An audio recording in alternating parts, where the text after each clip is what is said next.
जय श्री कृष्णा। स्वागत है आप सभी का हमारे चैनल में। आज मैं पूर्णिमा के अवसर पर आपके सामने सत्यनारायण की कथा प्रस्तुत कर रही हूँ। कृपया वीडियो के अंत तक बने रहिए। आइए शुरू करते हैं। बोले सत्यनारायण भगवान की जय। एक समय नैमिषारण्य तीर्थ में शौनकादि सभी ऋषियों तथा मुनियों ने पुराण शास्त्र के वेत्ता श्री सूत जी महाराज से पूछा, महामुने, किस व्रत अथवा तपस्या से मनोवांछित फल प्राप्त होता है, उसे हम सब सुनना चाहते हैं। श्री सूत जी बोले, इसी प्रकार देव ऋषि नारद जी के द्वारा भी पूछे जाने पर भगवान श्री कमलापति जी ने उनसे जैसा कहा था उसे कह रहा हूँ। आप लोग सावधान होकर सुने। एक समय जोगी नारद जी लोगों के कल्याण की कामना के विविध लोकों में भ्रमण करते हुए पृथ्वी लोक में आए और जहाँ उन्होंने अपने कर्म फल के अनुसार नाना जोनियों में उत्पन्न सभी प्राणियों को अनेक प्रकार के क्लेश दुख भोगते हुए देखा तथा किस उपाय से इनके दुखों का सुनिश्चित रूप से नाश हो सकता है, ऐसा मन में विचार करके वह विष्णु लोक को गए। वहां 4 भुजाओं वाले शंख चक्र गदा पद्म तथा बनमाला से विभूषित भगवान श्री नारायण जी का दर्शन कर उन देवादिदेव की वह स्तुति करने लगे। नारद जी बोले, हे वाणी और मन से परे स्वरूप वाले, अनंत शक्ति संपन्न, आदि मध्य और अंत से रहित, निर्गुण और सकल कल्याण में गुणों से संपन्न, भक्तों की पीड़ा नष्ट करने वाले परमात्मन, आपको नमस्कार है। स्तुति सुनने के अंतर भगवान श्री विष्णु जी ने नारद जी से कहा, महाभाग, आप किस प्रयोजन से जहाँ आए हैं, आपके मन में क्या है? नारद जी बोले, भगवान, पृथ्वी लोक में अपने पाप कर्मों के द्वारा विभिन्न जोनियों में उत्पन्न सभी लोग बहुत प्रकार के क्लेशों से दुखी हो रहे हैं। हे नाथ, किस लघु उपाय से उनके कष्टों का निवारण हो सकेगा? यदि आपकी मेरे ऊपर कृपा हो तो वह सब मैं सुनना चाहता हूँ, उसे बताइए। श्री भगवान ने कहा, हे वत्स, संसार के ऊपर अनुग्रह करने की इच्छा से आपने बहुत अच्छी बात पूछी है। जिस व्रत के करने से प्राणी मोह से मुक्त हो जाता है, उसे आपको बताता हूँ, सुने। हे वत्स, स्वर्ग और पृथ्वी लोक में दुर्लभ भगवान सत्यनारायण का एक महान व्रत है। आपके स्नेह के कारण इस समय मैं उसे कह रहा हूँ। अच्छी प्रकार विधि विधान से भगवान सत्यनारायण जी का व्रत करके मनुष्य शीघ्र ही सुख प्राप्त कर परलोक में मोक्ष प्राप्त कर सकता है। भगवान की ऐसी वाणी सुनकर नारद जी ने कहा, प्रभु, इस व्रत को करने का फल क्या है? इसका विधान क्या है? इस व्रत को किसने किया और इसे कब करना चाहिए? जैसा विस्तार पूर्वक बतलाइए। भगवान ने कहा, जय श्री सत्यनारायण जी व्रत दुख शोक आदि का शमन करने वाला, धन धान्य की वृद्धि करने वाला, सौभाग्य और संतान देने वाला तथा सर्वत्र विजय प्रदान करने वाला है। जिस किसी भी दिन भक्ति और श्रद्धा से संबित होकर मनुष्य ब्राह्मणों और बंधु बांधवों के साथ धर्म में तत्पर होकर सायंकाल में भगवान श्री सत्यनारायण जी की पूजा करे, नैवेद्य के रूप में उत्तम कोटि के भोजनीय पदार्थ को सवाया मात्रा में भक्ति पूर्वक अर्पित करना चाहिए। केले के फल, घी, दूध, गेहूं का चूर्ण अथवा गेहूं के चूर्ण के अभाव में साठी का चूर्ण, शक्कर या गुड़, यह सब योग्य सामग्री सवाया मात्रा में इकट्ठी कर निवेदित करना चाहिए। बंधु बांधवों के साथ श्री सत्यनारायण भगवान जी की कथा सुनकर ब्राह्मणों को भोजन कराना चाहिए। भक्ति पूर्वक प्रसाद ग्रहण करके नृत्य गीत आदि का आयोजन करे। तदंतर भगवान सत्यनारायण का स्मरण करते हुए अपने घर को जाए। ऐसा करने से मनुष्य की अभिलाषा अवश्य पूर्ण होती है। विशेष रूप से कलयुग में पृथ्वी लोक में यह सबसे छोटा एवं सरल उपाय है। कथा का प्रथम अध्याय संपूर्ण हुआ। द्वितीय अध्याय। सूत जी ने कहा, हे ऋषियों, जिन्होंने पहले समय में इस व्रत को किया है, उनका इतिहास कहता हूँ, आप सब ध्यान से सुने। सुंदर काशीपुरी नगरी में एक अंतत निर्धन ब्राह्मण रहता था। वह ब्राह्मण भूख और प्यास से बेचैन होकर पृथ्वी पर घूमता रहता था। ब्राह्मणों से प्रेम करने वाले श्री विष्णु भगवान जी ने ब्राह्मण को देखकर एक दिन बूढ़े ब्राह्मण का रूप धारण कर ब्राह्मण के पास जाकर आदर के साथ पूछा, हे विप्रदेव, तुम नित्य ही दुखी होकर पृथ्वी पर क्यों घूमते हो? तब उस ब्राह्मण ने कहा, मैं भिक्षा के लिए पृथ्वी पर फिरता हूँ। हे भगवान, यदि आप इससे छुटकारा पाने का कोई उपाय जानते हो तो कृपा कर मुझे बताइए। वृद्ध ब्राह्मण का रूप धारण किए हुए श्री विष्णु ने कहा, हे ब्राह्मण, श्री सत्यनारायण भगवान मनोवांछित फल देने वाले हैं, इसलिए तुम उनका पूजन करो। इससे मनुष्य सब दुखों से मुक्त हो जाता है। ब्राह्मण को व्रत का सारा विधान बताकर बूढ़े ब्राह्मण का रूप धारण करने वाले श्री भगवान जी अंतर्धान हो गए। जिस व्रत को वृद्ध ब्राह्मण ने बताया है, मैं उसको अवश्य करूंगा। जय निश्चय कर वह ब्राह्मण घर चला गया। अगले दिन वह जल्दी उठा और श्री सत्यनारायण जी का व्रत करने का निश्चय कर भिक्षा मांगने के लिए चल दिया। उस दिन उसको भिक्षा में बहुत धन मिला, जिससे उसने पूजा का सामान खरीदा और घर आकर अपने बंधु बांधवों के साथ श्री सत्यनारायण जी का व्रत किया। इसके करने से वह ब्राह्मण सब दुखों से छूटकर नेक प्रकार की सुख संपत्तियों से युक्त हुआ। तभी से वह विप्र हर मास व्रत करने लगा। इसी प्रकार सत्यनारायण जी के व्रत को जो भी शास्त्र विधि के अनुसार करेगा, वह सब पापों से छूटकर मोक्ष को प्राप्त होगा। आगे भी जो मनुष्य पृथ्वी पर श्री सत्यनारायण जी का व्रत करेगा, वह सब दुखों से छूट जाएगा। इस तरह नारद जी से सत्यनारायण भगवान का कहा हुआ व्रत मैंने आपसे कहा। तब ऋषियों ने कहा, हे मुनीश्वर, संसार में इस विप्र से सुनकर किस किस ने इस व्रत को किया, यह हम सब सुनना चाहते हैं। श्री सूत जी बोले, हे मुनियों, जिस जिस प्राणी ने इस व्रत को किया है, उन सब की कथा सुनो। एक समय वह ब्राह्मण धन और ऐश्वर्य के अनुसार बंधु बांधवों के साथ व्रत पूजन कर रहा था कि उसी समय एक लकड़हारा आया। उसने लकड़ियां बाहर रख दी और विप्र के घर में चला गया। प्यास से व्याकुल लकड़हारे ने विप्र को व्रत करते देखा। वह प्यास को भूल गया। उसने उस विप्र को नमस्कार किया और पूछा, हे विप्र, आप यह किसका पूजन कर रहे हो? इस व्रत से क्या फल मिलता है? कृपा करके मुझे बताइए। ब्राह्मण ने कहा, सब मनोकामनाओं को पूरा करने वाला जय श्री सत्यनारायण जी का व्रत है। इनकी ही कृपा से मेरे जहाँ धन धान्य आदि की वृद्धि हुई है। विप्र से इस बात के बारे में जानकर वह लकड़हारा बहुत प्रसन्न हुआ। भगवान का चरणामृत ले और भोजन करने के बाद वह अपने घर को चला गया। अगले दिन लकड़हारे ने अपने मन में संकल्प किया कि आज ग्राम में लकड़ी बेचने से जो धन मिलेगा, उसी से भगवान सत्यनारायण जी का उत्तम व्रत करूंगा। मन में ऐसा विचार कर वह लकड़हारा लकड़ियां अपने सिर पर रखकर जिस नगर में धनवान लोग रहते थे, वहां गया। उस दिन उसे उन लकड़ियों के चौगुने दाम मिले। वह बूढ़ा लकड़हारा अति प्रसन्न होकर पक्के केले, शक्कर, शहद, घी, दूध, दही और गेहूं का चूर्ण इत्यादि भी श्री सत्यनारायण भगवान के व्रत की सभी सामग्री लेकर अपने घर आ गया। फिर उसने अपने बंधु बांधवों को बुलाकर विधि विधान के साथ भगवान की पूजा और व्रत किया। उस व्रत के प्रभाव से वह बूढ़ा लकड़हारा धन पुत्र आदि से युक्त हुआ और संसार के समस्त सुख भोग कर बैकुंठ को चला गया। सत्यनारायण व्रत कथा में दूसरा अध्याय संपूर्ण। तीसरा अध्याय। श्री सूत जी ने कहा, हे श्रेष्ठ मुनियों, अब एक और कथा कहता हूँ। पूर्व काल में उल्का मुख नाम का एक बुद्धिमान राजा था। वह सत्यभक्त और जितेंद्रिय था। प्रतिदिन देव स्थानों पर जाता तथा गरीबों को धन देकर उनके कष्ट दूर करता था।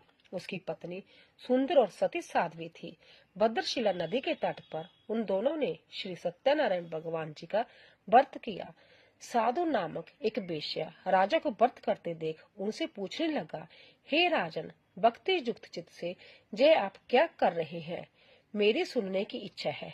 तब महाराज उल्का मुख ने कहा, हे साधु वेश्या, मैं अपने बंधु बांधवों के साथ सनातन की प्राप्ति के लिए महाशक्तिमान सत्यनारायण भगवान का व्रत व पूजन कर रहा हूँ। उसने कहा, हे राजन, मुझे भी इसका सब विधान बताइए।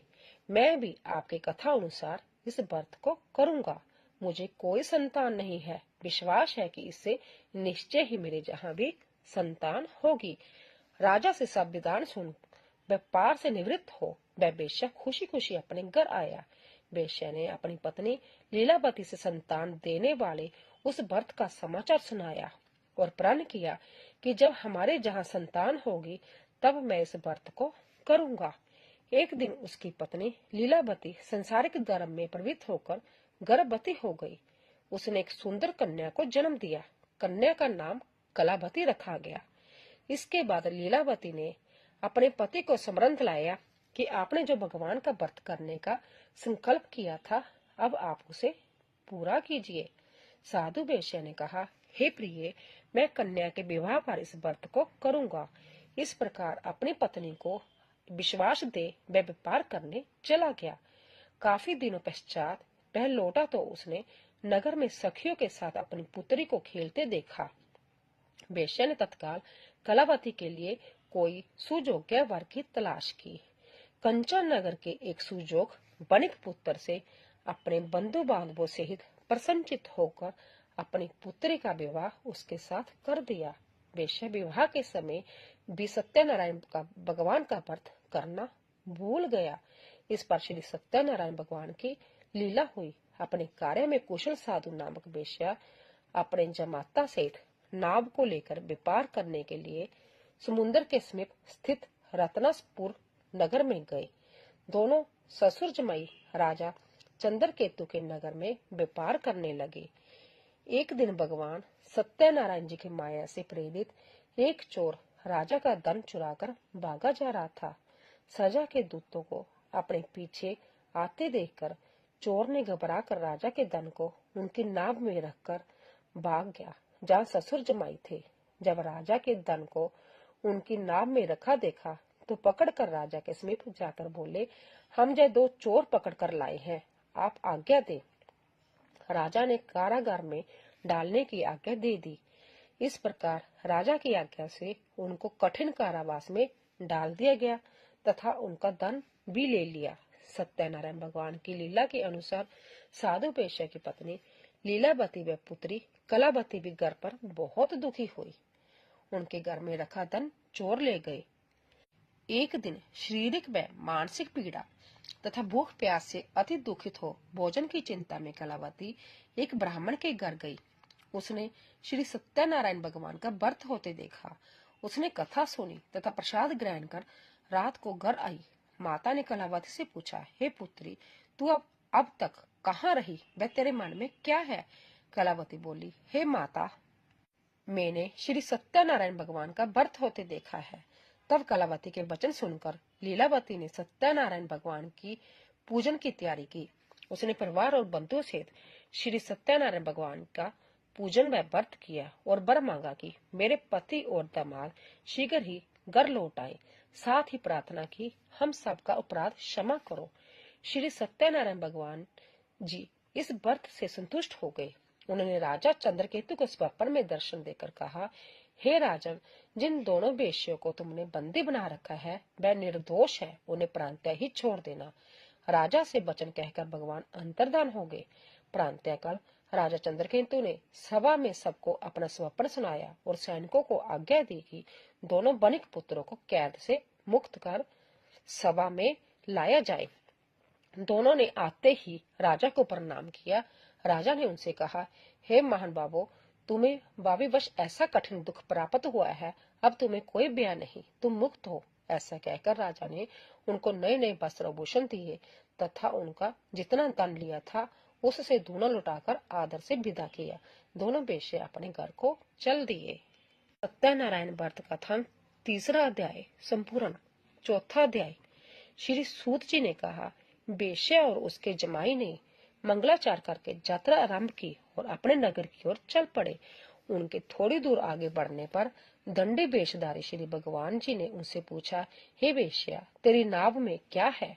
अभिमानी बणिक हंसता हुआ बोला, हे दंडी, आप क्यों पूछते हैं? क्या धन लेने की इच्छा है?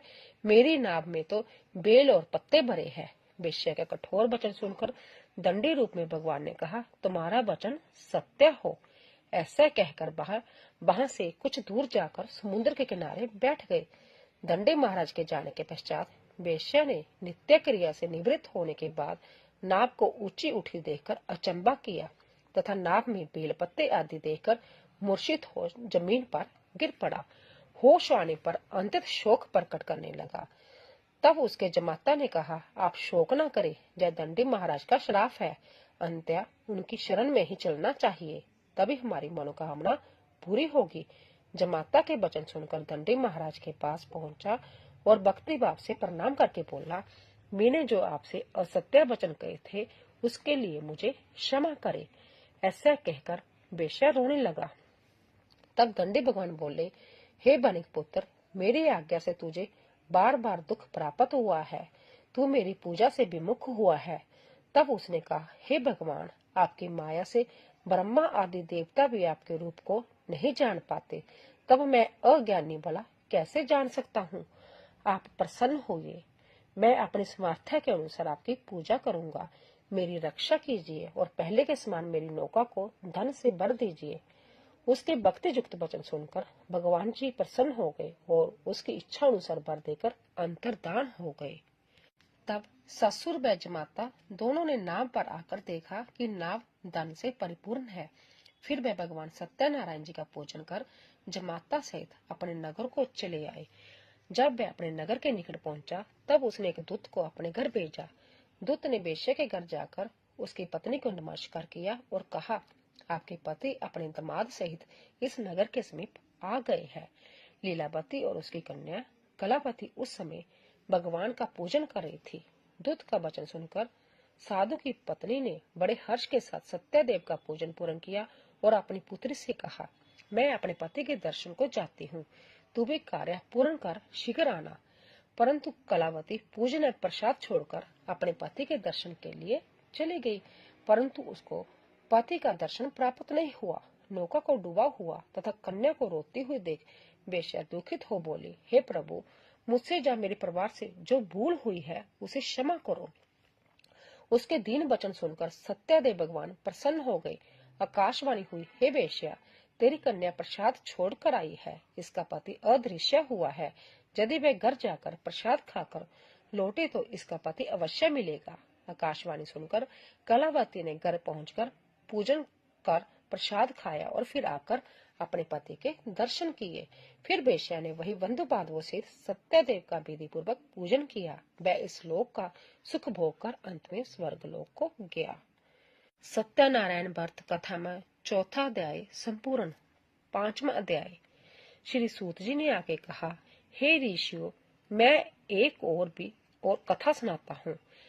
प्रजा पालन में लीन तुंगध्वज नाम का एक राजा था। उसने भगवान सत्यदेव का प्रसाद त्याग कर बहुत दुख पाया। एक समय राजा वन में वन्य पशुओं को मारकर बड़ के वृक्ष के नीचे आया। वहां उसने ग्वालों को भक्ति भाव से बंधु बांधवों सहित श्री सत्यनारायण जी का व्रत पूजन करते देखा, परंतु राजा देखकर भी अभिमानवश ना तो वहां गया और ना ही सत्यदेव भगवान को नमस्कार ही किया। जब ग्वालों ने भगवान जी का प्रसाद उनके सामने रखा तो वह प्रसाद त्याग कर अपने नगर को चला गया। नगर में पहुंचकर उसने देखा कि उसका सब कुछ नष्ट हो गया। वह समझ गया कि यह सब भगवान सत्यदेव ने ही किया है। तब वह उसी स्थान पर वापस आया और ग्वालों के समीप गया और विधि पूर्वक पूजन कर प्रसाद खाया तो सत्यनारायण जी की कृपा से सब कुछ पहले जैसा ही हो गया और दीर्घ काल तक सुख भोग कर स्वर्ग लोक को चला गया। जो मनुष्य इस परम दुर्लभ व्रत को करेगा, श्री सत्यनारायण भगवान की कृपा से उसे धन धान्य की प्राप्ति होगी। निर्धन धनी बंदी बंधन से मुक्त होकर निर्भय हो जाता है। संतानहीन को संतान प्राप्त हो जाती है तथा सब मनोरथ पूर्ण होकर अंत में वह वैकुंठ धाम को जाता है। जिन्होंने पहले इस व्रत को किया, अब उनके दूसरे जन्म की कथा भी सुनिए। संत आनंद नाम ब्राह्मण ने सुदामा के रूप में जन्म लेकर श्री कृष्ण की भक्ति कर मोक्ष प्राप्त किया। उल्का मुख नाम के महाराज राजा दशरथ बने और श्री रंगनाथ का पूजन कर वैकुंठ को प्राप्त हुए। साधु नाम के बेश्या ने धर्मात्मा व सत्य प्रतिज्ञ राजा मोरध्वज बनकर अपने पुत्र को आहारे से चीरकर मोक्ष को प्राप्त हुआ। महाराज तुंगध्वज संभ्य भूमनु हुए। उन्होंने बहुत से लोगों को भगवान की भक्ति में लीन कर मोक्ष प्राप्त किया। लक्कड़हारा भीड़ अगले जन्म में ग्रह नामक निषाद राजा हुआ, जिसने भगवान श्री राम के चरणों की सेवा कर मोक्ष प्राप्त किया। सत्यनारायण व्रत कथा 5वां अध्याय संपूर्ण हुआ। बोलिए सत्यनारायण भगवान की जय। तो दोस्तों, अगर आपको हमारी कथा पसंद आई हो, प्लीज ज्यादा से ज्यादा शेयर कीजिए। आप सभी का धन्यवाद।